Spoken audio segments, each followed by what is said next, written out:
downloading your SDKs or your softwares, whatever you need. Okay.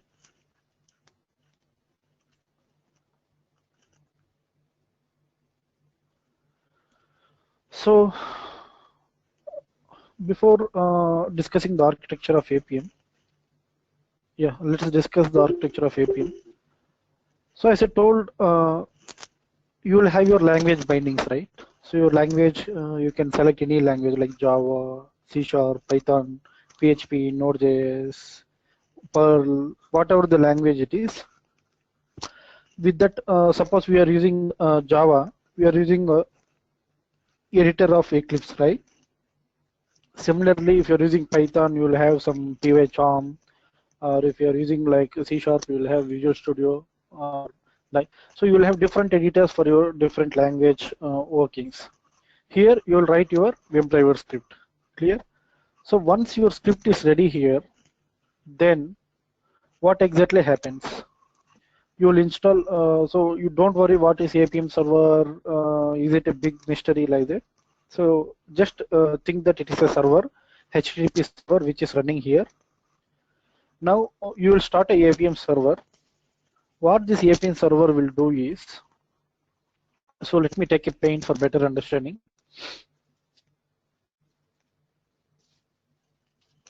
So we know Selenium architecture, right? It's very similar to Selenium here. So okay, so here is your language bindings. Sorry.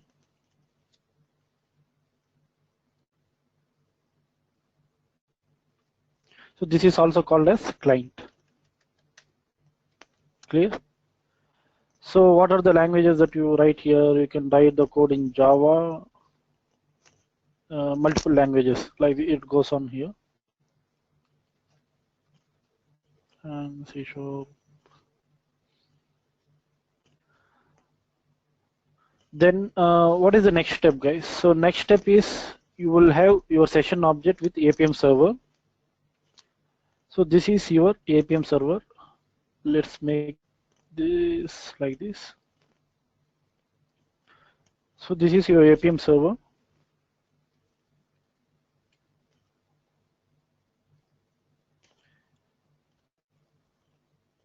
Guys, this architecture is only for Android. iOS also similar. It looks same, but minor changes will be there. So I don't want to confuse you with all those at a time. We'll discuss on iOS in our, when you are working with iOS. Okay. So this architecture is only for Android.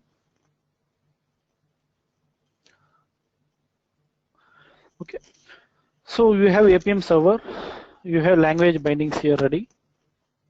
And you need your UI automator or Android SDK here.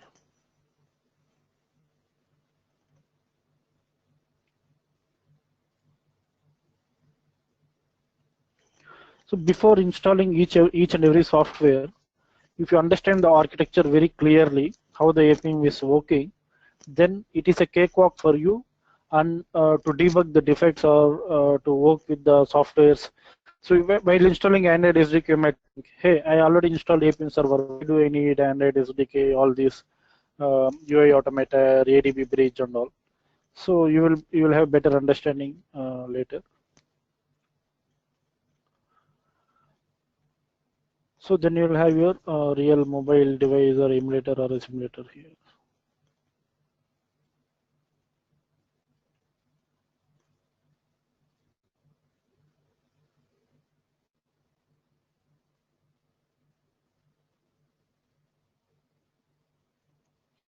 Okay. Now these are the languages what we have. So everyone are clear with this, right? No queries in language. So we are using Java as programming language. So it is just a code what we write here. It is just a code.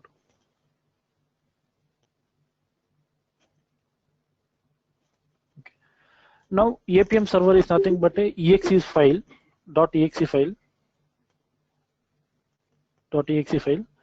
When you install this particular exe file here, so when you install this particular exe file in your machine, when you run this exe, you will get a APM user interface. So there you will get a button called start button. Okay. So when you start this APM server, it will start listening to the client. As I told, APM is a client server architecture. The client will send the request here. It will convert the Java code and it will send the request. This request, this APM server will listen. And what is the job of this APM server is, in the backend we have installed Android SDK, which contains UI Automator and ADB. Since it is Android, just remember UI Automator. So this is very important, guys. Now the APM has got a request here. Let's say driver.get only, driver.get, and you are giving the URL name. This request will be coming in like this, in the form of JSON format. URL colon, then what is the URL, like google.com. Okay.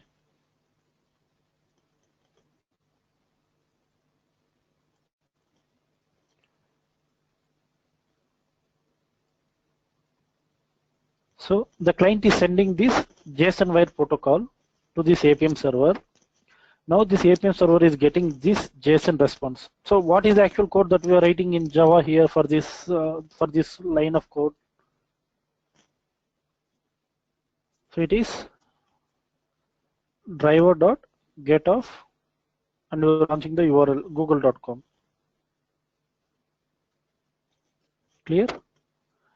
So when you execute this Java code, this Java code is converted. This Java code is converted into JSON format. In the Selenium also it's the same thing. Even in the APM, if you see the Selenium architecture here, I would have saved, yeah. If you see the Selenium architecture here, so you have your language bindings here, your WebDriver. This is the code what you are writing in Java. This code is converted with the help of WebDriver SPI into JSON format, right? This JSON by protocol is transferred with HTTP with the help of REST API to Chrome driver. Your Chrome driver is here. This it is sent to your particular browser which is targeted for execution. This is the architecture for Selenium. Now, if you see the APM architecture, this code is converted into JSON wire protocol and sent to APM server. Right? The APM server start listening to the client communication and the client code. What this APM server job is, take this JSON wire protocol, communicate with UI Automator. Communicate with UI Automator. Tell this UI. So this APM server will not have direct capability to interact with this mobile device, guys. Just remember this. This APM driver will not have capability to interact with these mobiles and with these tablets. So what are these mobile devices? These are Android mobile devices. When you say Android mobile device, who will have capability to manage these? Your Android SDK will have capability to manage these Android mobile devices. Agree? Now, your Android SDK is having two components. Just only one component, UI Automator is the culprit which is sending the scripts to mobiles and getting responses from there. But you need Android debug bridge also, just to communicate your mobile device to your system where the APM is installed. That's why I wrote ADB also. Okay. Now you got a request to launch request in the form of JSON to launch google.com in a Chrome browser. So ADB, I will repeat that, Pallavi. I'm not still in Android SDK. I'll just repeat that.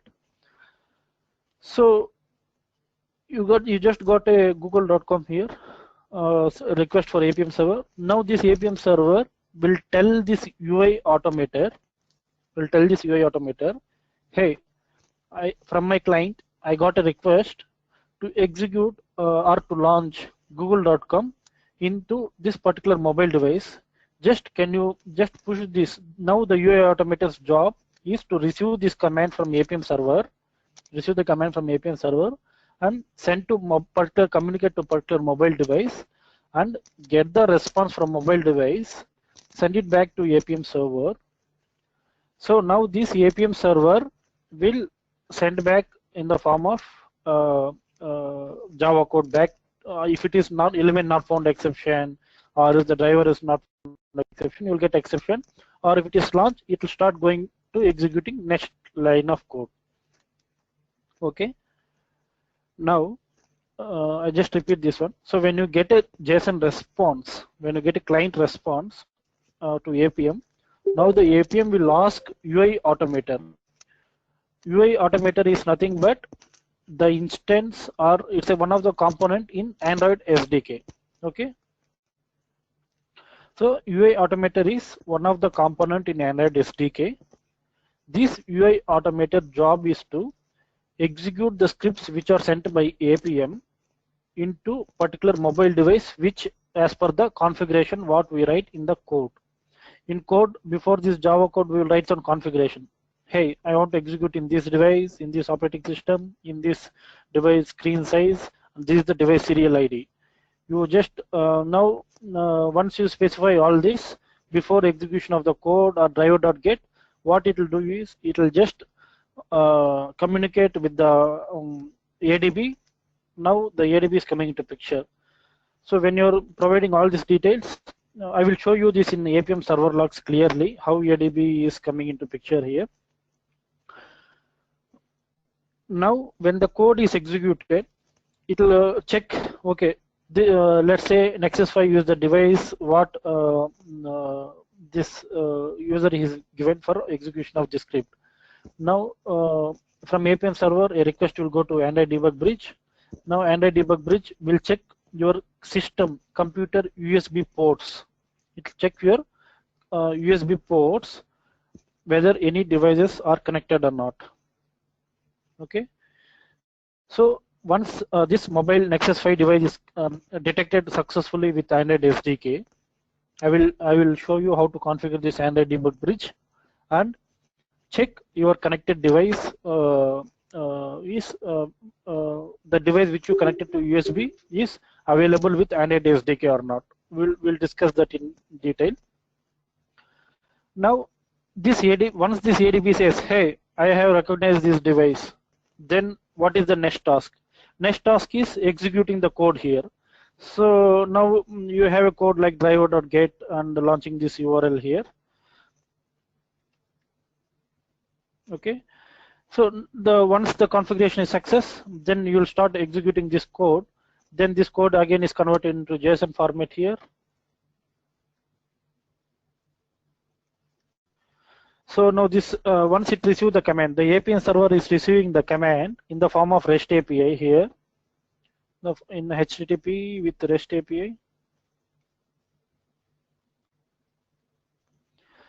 Now this APM server will tell to UI automator, hey UI automator, I have received a request from the client to launch this google.com into this particular mobile device.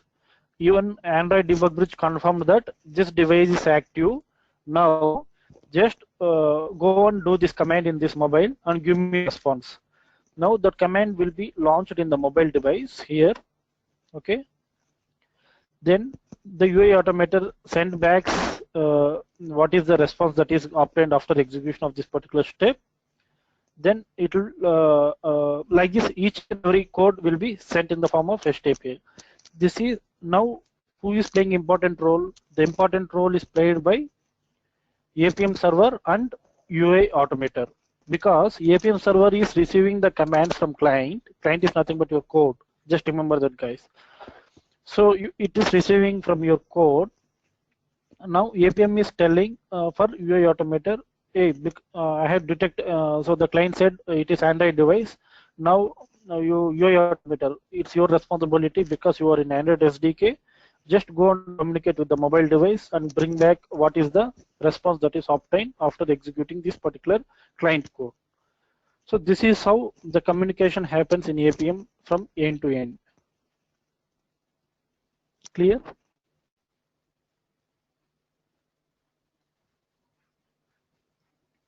So any queries, guys? Any queries? Do I need to repeat it?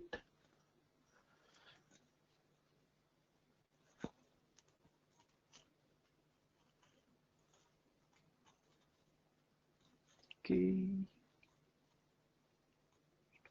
Yeah. So ADB is nothing but Android Debug Bridge. So Android Debug Bridge is used to detect your device and communicate with your device. Okay, which is connected with USB cable.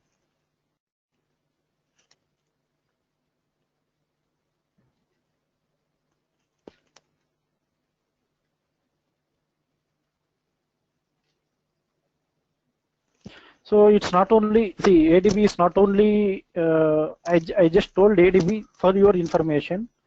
So ADB is not a part of APM, guys. APM will internally use, you need to set Android SDK path. After installing your Android SDK, you need to set your path so that the APM will go to particular folder. It will search for UI Automator and it will search for ADB. Then the devices will be detected. For you, since I have just told in a layman terms, even if a non-IT guy is coming, he need to understand what is the flow it is going. So now when you are installing Android SDK, you will have a better understanding. Okay, ADB is doing this task. That's why we are setting Android SDK home path. We are installing Android SDK for mobile automation. So this is the main idea of the architecture. This is the backend process how APM is going. If you want to write scripts in APM, you doesn't need all this one to learn. But I just wanted to make your fundamentals very strong. That's why I am going in detail, guys. Clear in architecture of APM how it works for Android.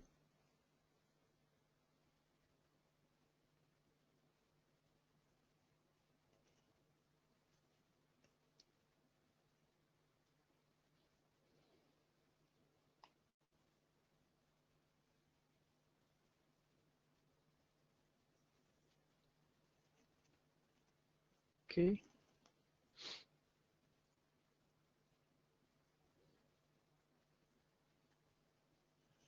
So just let me say for references.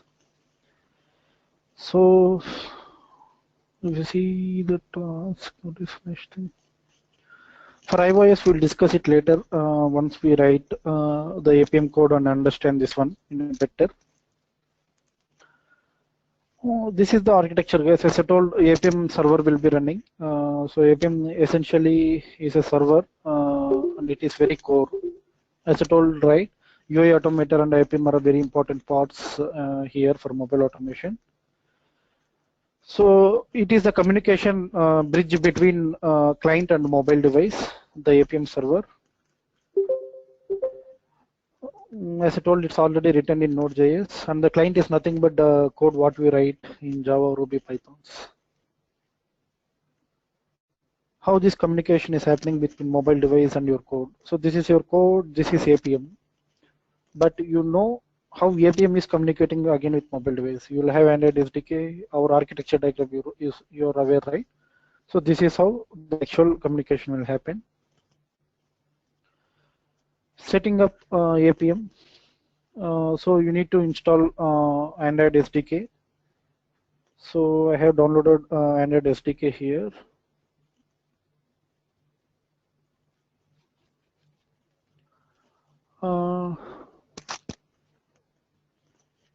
So how do you want me to share? Okay, I will share this in Drive, Pallavi. Is that fine? Okay, sure.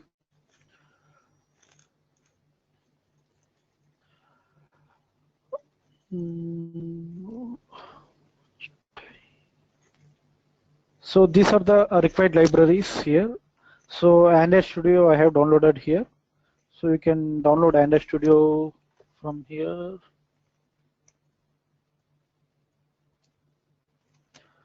Developer.android.com.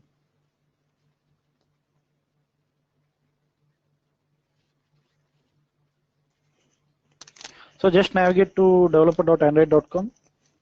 So here you can select an Android Studio. Then here download for Android Studio. So you can click on this button. you will get it's around 700 to 800 MB. So this is your setup file. So once you download, just install this one. I hope I haven't installed. Okay, I already installed this Android Studio. So it's like double clicking, installing very normal Windows application, guys, exe application. So install this one. So once you install, you will be getting a folder under users. Just go to C drive, to users. So user is whatever the username it is. Now here go to app data. Suppose if you're not able to view app data, just enable your hidden files.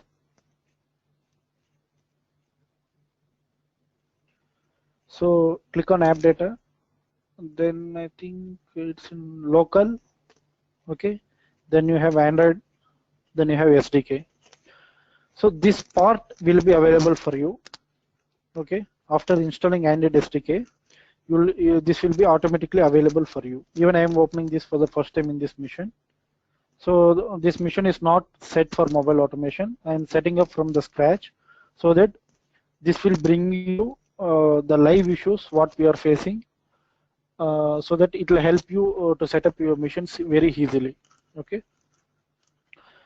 Now you need to set up your Android home, right? So to set up your Android home, you need to set till SDK. You need to set the path till local. After Android, you will get SDK.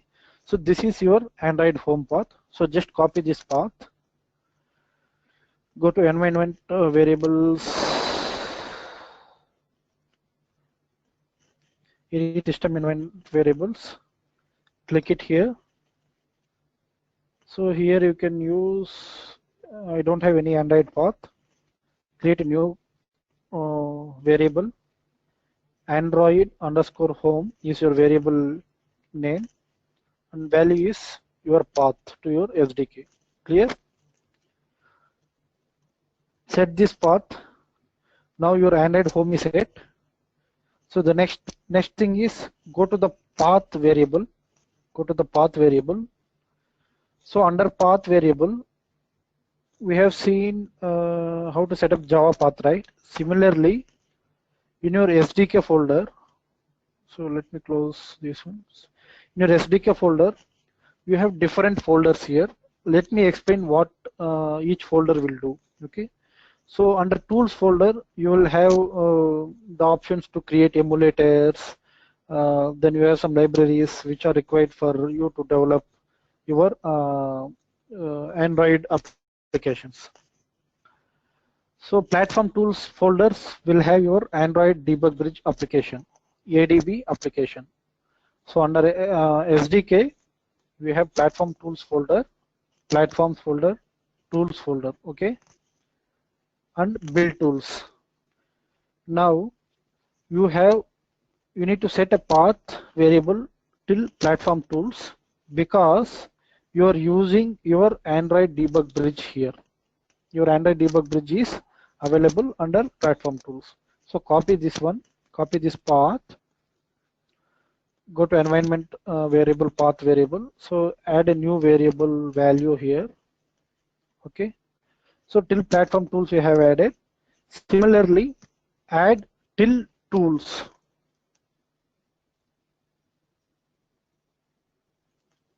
So why you are adding till tools and till bin? Till bin you need to add, guys, because in previous versions you are getting all these files in tools folder only. Now they have made as bin and they have kept inside bin. You have your UI Automator viewer. So your UI Automator viewer is available under tools and bin folder. So copy this path. Okay, copy this path and set into path variable again here. Just save OK. So any queries in setting up environment variables, guys? So before we check whether the variables is set properly or not, any queries here?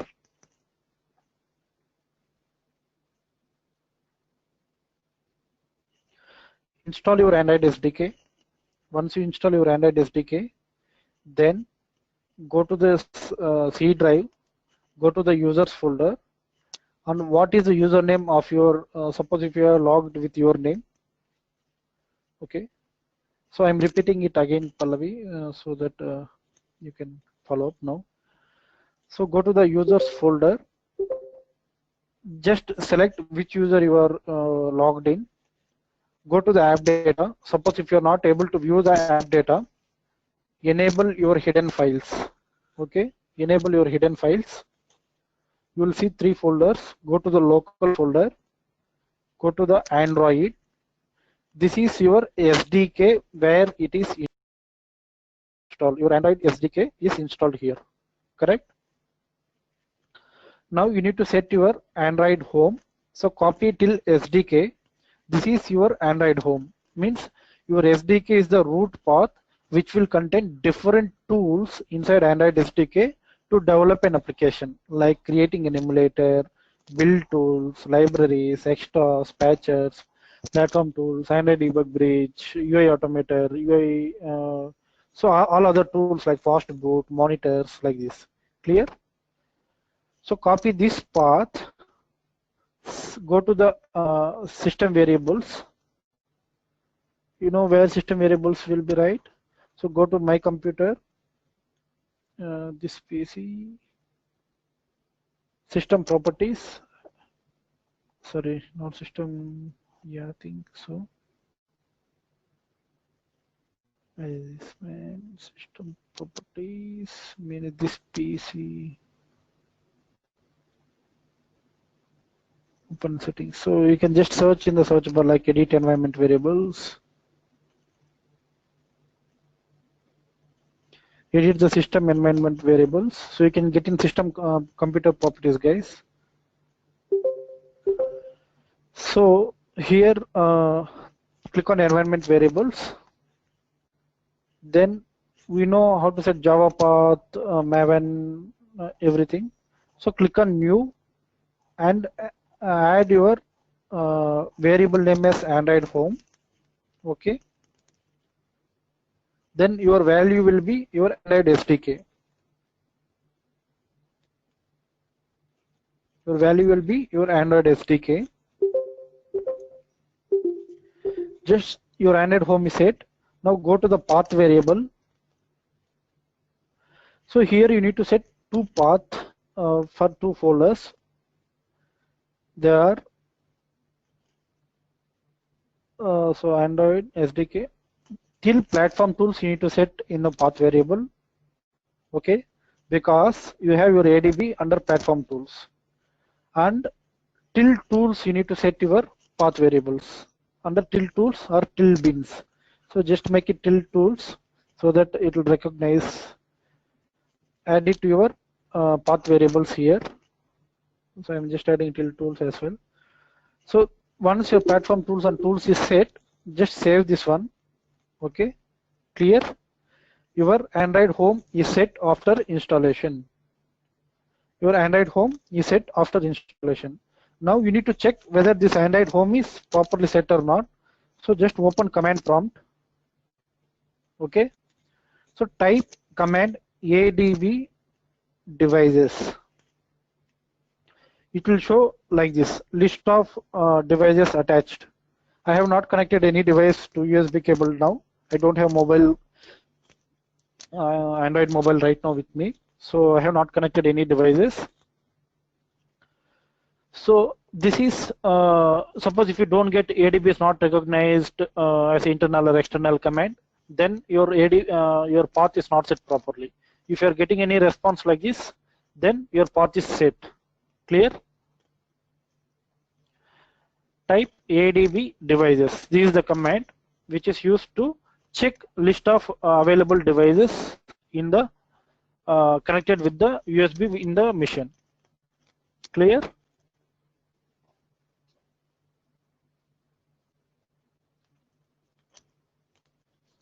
Now, if you are getting a response like this, your Android home is set properly. So, any queries, guys, in setting up Android Studio? So, you are installing Android Studio. So you no need to write or open any code with Android Studio. So all you need, why you want to install this Studio is just for the purpose of SDK. You want your Android SDK to be on your machine. So for this SDK you are not doing any development. So you no need to open Android Studio at all. Okay. So just install, keep it in the back way, set the home path. That's all you need to do with Android SDK. No need to open any Studio files and all. Now everything will be working with APM. You no need to worry about Android Studio once this path is set. Clear? All clear, guys? Any queries?